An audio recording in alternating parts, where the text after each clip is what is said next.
When we first arrived here, we had no idea how much access we'd get to a secret organisation like the Mungiki.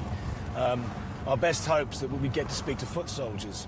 Well, out of the blue, we've been offered an interview with the 3 top members of the Mungiki.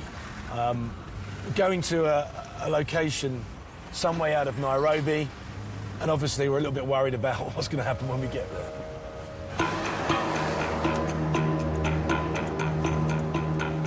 They want to meet at the deserted home of their imprisoned founder, Maina Njenga, currently serving 5 years for the possession of drugs and firearms.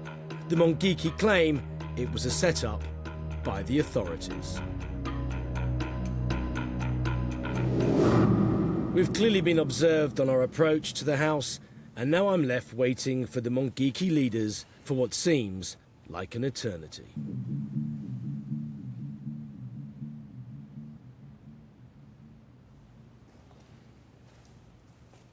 Good afternoon. Hi, Ross Kemp, pleased to meet you. Hello, gentlemen. Pleased to meet you, Ross Kemp. How are you? How are you? Pleased to meet you. How are you? You well? Thank you for agreeing to meet us. You know about the publicity that you're given. We've heard that you cut people's heads off, that you skin people's skulls, that you dismember their bodies and leave them in different areas. How do you answer those accusations?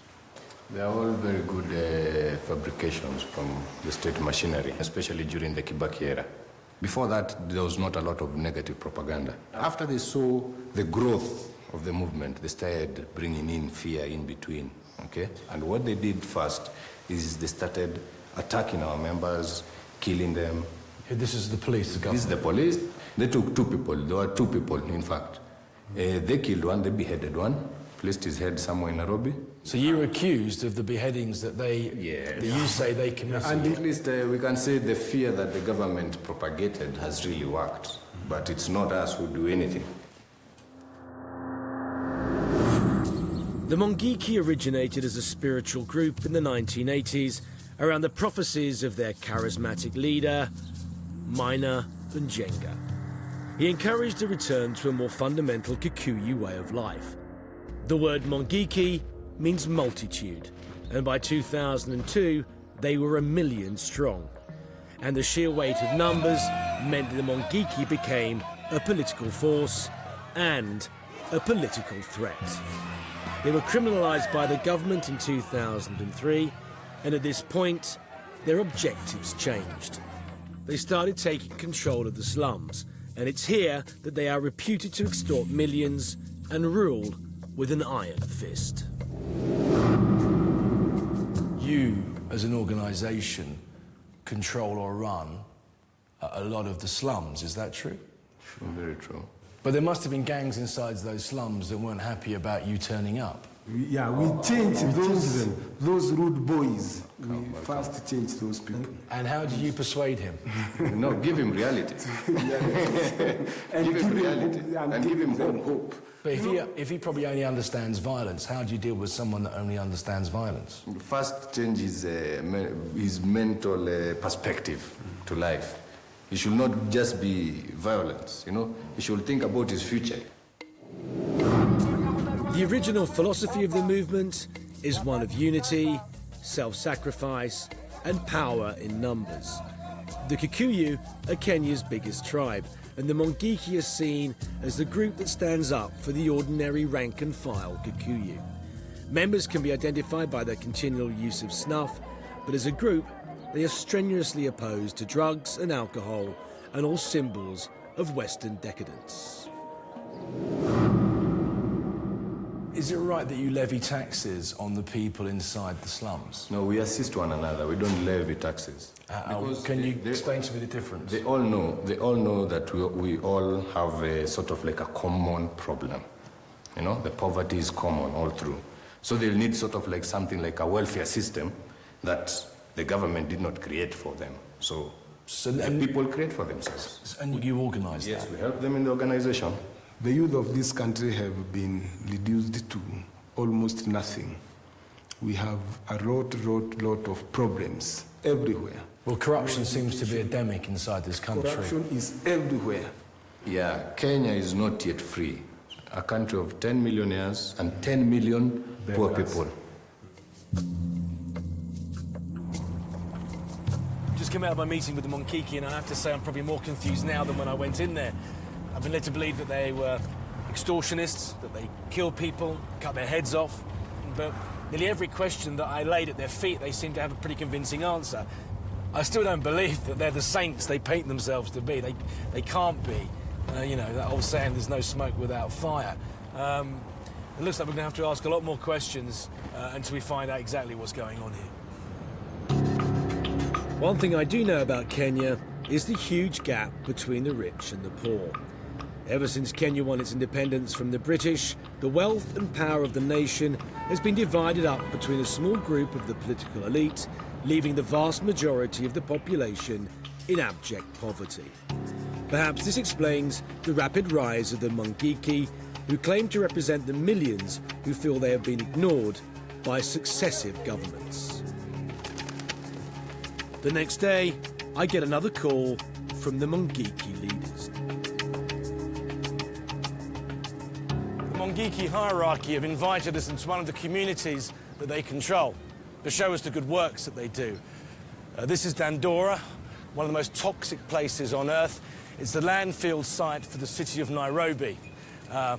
Since we arrived here, people have been coming up to us in droves telling us how much the area has changed since the Mungiki took over. There used to be gangs that would basically take money off the people that work the tips here. Since the Mungiki arrived, those gangs have been moved off. They have protection and they're looked after. I have to say, to me, it looks like hell on earth.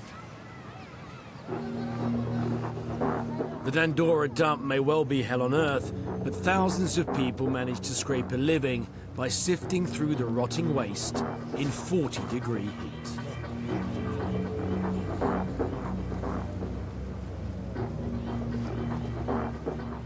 Stephen, can you tell me a little bit about how you managed to take control of this area? It's quite a lot of work that has been doing consistently for a long time.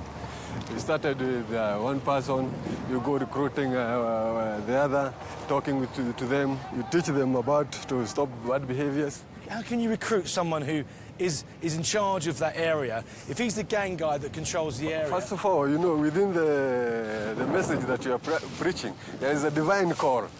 So some things just happens miraculously, unless you are... Well, it was a miracle. You consider it like a miracle, because if at all... I find that hard to believe. I'm a cynic, though. You are cynic. Then let's say it's a lot of work that is being that is being done with the help of the community, within the people who surround them.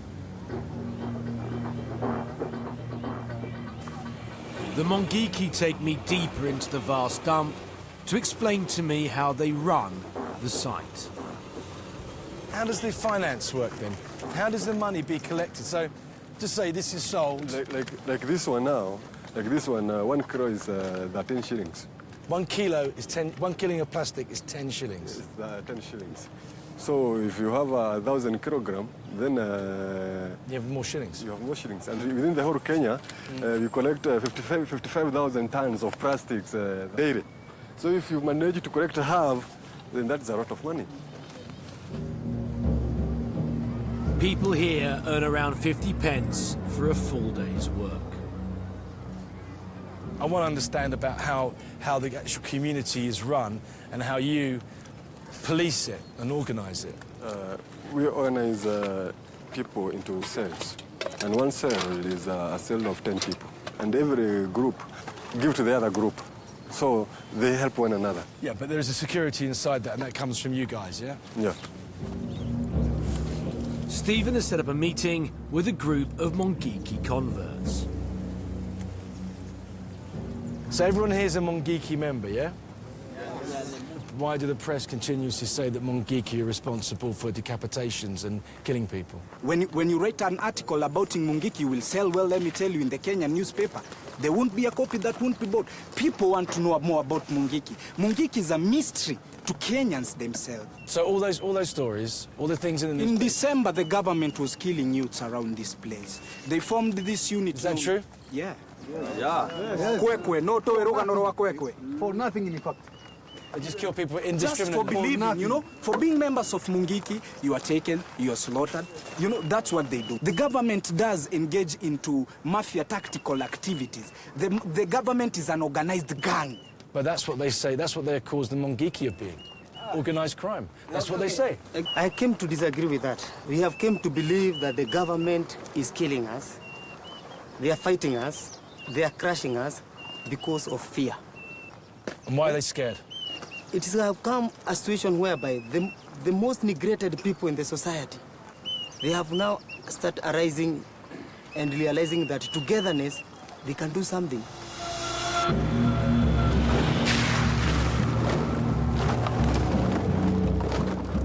Mungiki offer the people here security, food, somewhere to live, and most importantly, hope.